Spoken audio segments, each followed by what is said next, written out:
Hello friends, welcome back to my YouTube channel. आज की हम एक कहानी पढ़ेंगे जिसमें हम देवी अरुंधति की कहानी सुनेंगे, जिसके यौवन को देख ब्रह्मा जी भी आसक्त हुए।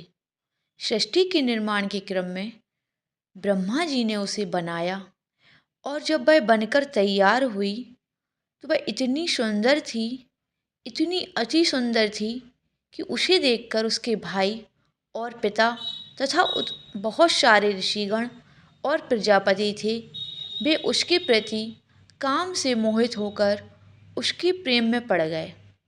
और यहाँ तक कि वह स्वयं उसके पिता ब्रह्मा भी उसके प्रति काम भाव से सिद्ध होकर उसे वासना के साथ देखने लगे, जैसे कोई पति अपनी पत्नी की तरफ देख रहा हो। वह सुंदरी जिसका नाम संध्या था, वह यह देखकर लज्जा से अपने ही शरीर में धंस गई। सुंदरता उसके लिए अभिशाप बन गया और वह वहाँ से लज्जा के मारे भाग करके ब्रह्मलोक से निकलकर धरती पर चली गई और चंद्रमा पर्वत पर आकर चंद्रभागा नदी के किनारे तपस्या करने लगी। क्या था उसका पाप? क्या उसका सुंदर होना, उसके भाई और उसके पिता का उसके प्रति आसक्त हो जाना उसका पाप था? क्या आपको लगता है कि वास्तव में यह उसका पाप था? तो आखिर शिव पुराण की इस पवित्र कहानी को पूरा रहस्य क्या है, जिसमें संध्या अपने उस पाप का प्रायश्चित करती है जो वास्तव में उसका पाप था भी नहीं, और इसी प्रायश्चित के कारण वह आगे चलकर माता अरुंधति के रूप में अवतार लेती हैं, जो इस भारत भूमि पर एक सती साध्वी स्त्री के रूप में आज भी याद किए जाते हैं। तब भगवान शिव और माता पार्वती के बाद अगर आदर्श ग्रस्त जीवन का कोई बेहतरीन उदाहरण है तो वह महर्षि वशिष्ठ और उनकी पत्नी माता अरुंधति का ही है। वास्तव में श्री राम से बहुत काल पहले महर्षि वशिष्ठ ने ही एक पत्नी व्रत का उदाहरण स्थापित किया था, और कदाचित यही कारण था कि उनकी शिक्षा के आधार पर श्री राम ने भी इसी व्रत का पालन किया। ब्रह्मा के दाहिने अंग से स्वयंभू मनु उत्पन्न हुए और उनके वाम भाग से शतरूपा। इन्हीं दोनों ने मनुष्यों की उत्पत्ति की। दोनों से दो पुत्र प्रियव्रत और उत्तानपाद एवं तीन पुत्रियां आकृति, देवहूति एवं प्रसूति हुईं। आकृति रुचि प्रजापति एवं प्रसूति दक्ष प्रजापति से ब्याही गईं। देवहूति का विवाह महर्षि कदर्म से हुआ और इन दोनों की 10 संतानें हुईं, जिनमें से अरुंधति एक थी। एक पुत्र कपिल एवं 9 पुत्रियां कला, अनुसुईया, श्रद्धा, हरभुवि, गति, क्रिया, ख्याति, अरुंधति एवं शांति। माता अरुंधति माता अनुसुईया की छोटी बहन थी और अपनी बहन की भांति ही महान सती थीं। इनका विवाह आगे चलकर महर्षि अत्रि से हुआ। महर्षि वशिष्ठ से विवाह करने के लिए इन्हें घोर तप करना पड़ा और इस तप की प्रेरणा भी इन्हें महर्षि वशिष्ठ से ही मिली थी। वास्तव में अरुंधति पूर्व जन्म में स्वयं ब्रह्मदेव की कन्या संध्या थी। संध्या ने अपने पिता से उपदेश मांगा, जिस पर परम पिता पर ब्रह्मा ने उन्हें तप करने का आदेश दिया। अपने पिता की आज्ञा पाकर संध्या चंद्रभाग पर्वत के निकट ब्रह्मलोलित सरोवर के तट पर पहुंची, किंतु उन्हें यह पता नहीं था कि किसकी तपस्या करें और तपस्या किस प्रकार करनी चाहिए। वे उसी चिंता में उसी सरोवर के निकट बैठ गईं।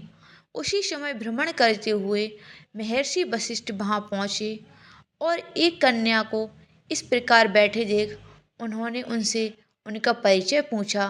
तब संध्या ने उन्हें अपना परिचय दिया और महर्षि वशिष्ठ को देखकर संध्या के मन में उनके लिए अनुराग पैदा हो गया, जिससे महर्षि वशिष्ठ ने अपने तपोबल से जान लिया। तब उन्होंने संध्या से कहा कि हे देवी, आप और हम दोनों परम पिता ब्रह्मा की संतानें हैं। इसी कारण हमारा विवाह तो संभव नहीं है, किंतु अगर तुम परम पिता के कहे अनुसार घोर तप करो तो अगले जन्म में हमारा साथ संभव है। यह सुनकर संध्या ने उनसे कहा, हे महर्षि, पिता ऋषि के आदेश अनुसार मैं यहाँ तप के लिए ही आई थी, किंतु मुझे पता नहीं कि मुझे किसकी तपस्या करनी चाहिए और उसे किस प्रकार करनी चाहिए। अतः आपको गुरु मानकर मैं आपसे ही उसका उपाय पूछती हूँ। कृपया आप मेरा मार्गदर्शन करें। कि मैं किसकी और किस प्रकार तपस्या करूं, उसी से मेरा उद्विग्न मन को शांति मिलेगी। तब महर्षि वशिष्ठ ने कहा, भद्रे, जो इस संसार के मूल कारण हैं, उन्हीं भगवान विष्णु की तुम तपस्या करो, उनसे तुम मन चाहे वर की प्राप्ति होगी। तब के पहले 6 महीनों तक भोजन मत करना, सिर्फ तीसरे और छठे दिन रात्रि को कुछ पत्ते खाकर जल पी लेना, उसके बाद जल का भी त्याग कर देना। तुम्हारी ऐसी तपस्या से भगवान श्री हरि अवश्य ही प्रसन्न होंगे।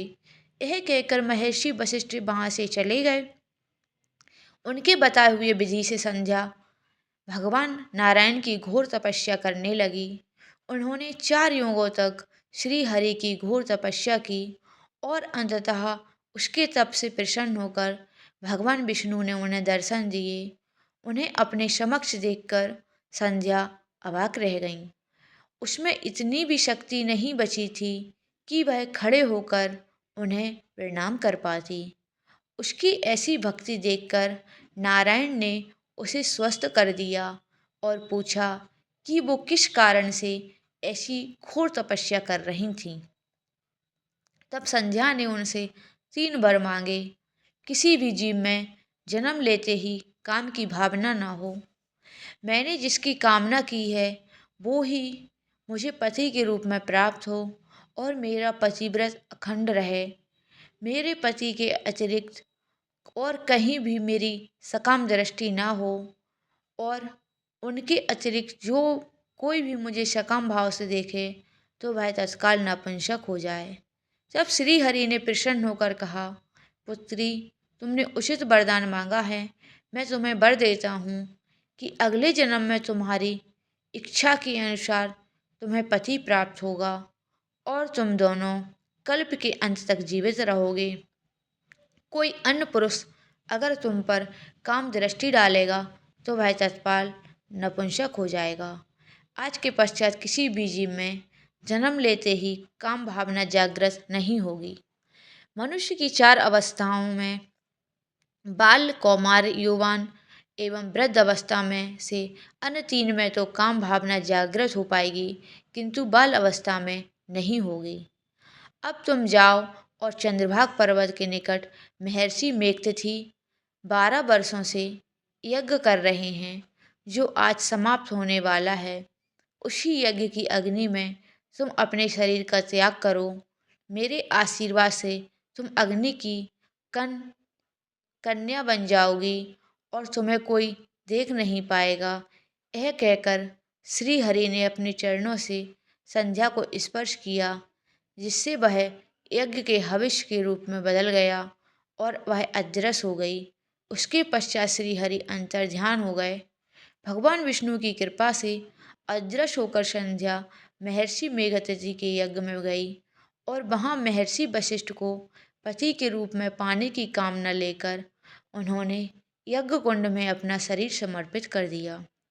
उस अग्नि में भस्म होने के बाद उत्पन्न उनकी पवित्र ऊर्जा को स्वयं सूर्यदेव ने 2 भाग कर सृष्टि के कल्याण हेतु अपने रथ पर स्थापित किया। यही 2 भाग प्रातः और संध्या काल कहलाएंगे। अगले जन्म में वही संध्या महर्षि कदर्म की पुत्री के रूप में जन्मी और उनका नाम रखा गया अरुंधति। जब वह 5 वर्ष की हुई तब स्वयं ब्रह्मदेव ने महर्षि कदर्म को यह आदेश दिया कि वह इस कन्या को उचित शिक्षा के लिए माता सावित्री और माता बहुला के पास भेज दें। उनकी आज्ञानुसार महर्षि कदर्म सावित्री और बहुला से मिले और उन्हें अपनी कन्या सौंप दी। उन दोनों की देखरेख में अरुंधति ने 16 वर्ष में प्रवेश किया और उन्हीं के समान सर्वगुण संपन्न बन गईं। एक दिन वो मानस पर्वत पर भ्रमण कर रही थीं, जहाँ उन्होंने महर्षि वशिष्ठ को देखा। उन्हें देखकर उन्हें अपने पूर्व जन्म की बात स्मरण में आ गई और उन्होंने वशिष्ठ को मन ही मन अपना पति मान लिया। जब माता सावित्री को इस बात का पता चला तो उन्होंने अरुंधति को पुनः महर्षि कदर्म को सौंप दिया और उनका विवाह महर्षि वशिष्ठ से करने का सुझाव दिया। बाद में उनका विवाह महर्षि वशिष्ठ से हुआ और दोनों सुखपूर्वक अपने आश्रम में रहने लगे। इन दोनों का स्थान सप्तऋषि तारामंडल में बताया गया है। एक बार महर्षि वशिष्ठ अन्य सप्तऋषियों के साथ 12 वर्ष की घोर तपस्या के लिए चले गए। उस काल में अरुंधति अकेली ही अपने आश्रम पर ही रहीं। देवयोग से सप्तऋषियों के जाते ही भयानक दुर्भिक्ष पड़ गया। 9 दिनों तक देवी अरुंधति के मुख में अन्न का एक दाना तक नहीं गया। तब उन्होंने केवल वायु पीकर भगवान शिव की आराधना की आरंभ की ताकि उनका अंत हो जाए। तब उनकी परीक्षा लेने के लिए 21वें दिन स्वयं महादेव उनके आश्रम में एक वृद्ध के रूप में पधारे। उन्होंने अरुंधति से खाने को कुछ मांगा। तब अरुंधति ने क्षमा याचना करते हुए महादेव से कहा कि उनके पास तो खाने को कुछ नहीं है। तब महादेव ने उन्हें कुछ बदरी के बीज दिए और उन्हें पकाने को कहा। अरुंधति उसे पकाने बैठी। समय काटने के लिए उन्होंने वृद्ध रूपी भगवान शंकर से धर्म कर्म की बातें आरंभ कर दी। तब शंकर जी उन्हें धर्म का वास्तविक रूप समझाने लगे। भगवान शंकर की माया के कारण जब तक अरुंधति ने उन बजरी के बीजों को पकाया तब तक 12 वर्ष बीत चुके थे और उनकी कृपा से अकाल भी समाप्त हो गया। किंतु अरुंधति को लगा जैसे कुछ समय ही बीता हो। उसी समय सप्तऋषि अपनी घोर तपस्या समाप्त कर वहाँ पधारे। तब उन्हें देखकर अरुंधति आश्चर्य से बोली कि आप सब तो 12 वर्षों के लिए गए थे, फिर इतनी जल्दी कैसे आ गए। तब महर्षि वशिष्ठ ने आश्चर्यचकित होकर उन्हें बताया कि वे सब तो 12 वर्ष के पश्चात ही वापस आ रहे हैं। उसके पश्चात 7 महान ऋषि इस बात पर बहस करने लगे कि उन 7 में किसकी तपस्या सबसे उत्तम थी। जब कोई निर्णय नहीं हुआ तो अरुंधति ने वृद्ध रूपी महादेव से इसका निर्णय करने की कहा। महादेव ने अरुंधति की भक्ति से प्रसन्न होकर उन सभी को दर्शन दिए और कहा कि आप 7 ऋषियों की सम्मिलित तपस्या से भी अधिक कठोर व्रत अरुंधति का है। मैंने जो ज्ञान अरुंधति को दिया है, आप सभी ऋषि उस ज्ञान को इनसे प्राप्त करें और जगत में उसका प्रचार करें। यह कहकर महादेव तो अंतर्ध्यान हो गए। तब सप्तऋषि अरुंधति के तेज के समक्ष नतमस्तक हुए और उनसे वो ज्ञान प्राप्त किया जो अरुंधति ने उन 12 वर्षों में महादेव से प्राप्त किया था। वही ज्ञान आगे चलकर वेद और पुराणों की कथाओं के रूप में प्रसिद्ध हुआ, जिसका विस्तार जगत में सप्तऋषियों ने किया। माता अरुंधति से ही वार्तालाप करते हुए महर्षि वशिष्ठ ने राजर्षि विश्वामित्र को ब्रह्मर्षि विश्वामित्र कहकर पुकारा था। सप्तऋषि तारामंडल के बारे में हमारे वेद पुराण में सहस्त्रों वर्षों पहले लिखा जा चुका था और आज आधुनिक वैज्ञानिक भी मानते हैं कि हमारे तारामंडल में 2 युगल तारे हैं जो एक दूसरे की परिक्रमा करते हैं। वे महर्षि वशिष्ठ और माता अरुंधति ही हैं जो आज भी वैज्ञानिक उन उगल तारों को अरुंधति और वशिष्ठ के नाम से ही जानते हैं। धन्य है ऐसी महान सती जिनकी महिमा से हमारा भारतीय समाज ओतप्रोत है। धन्यवाद। यदि आपको हमारी कहानी पसंद आई हो तो हमारे चैनल को सब्सक्राइब कर वीडियो को लाइक ज़रूर करें और इतनी अच्छी कहानी लाने के लिए एक शेयर तो ज़रूर करें। धन्यवाद।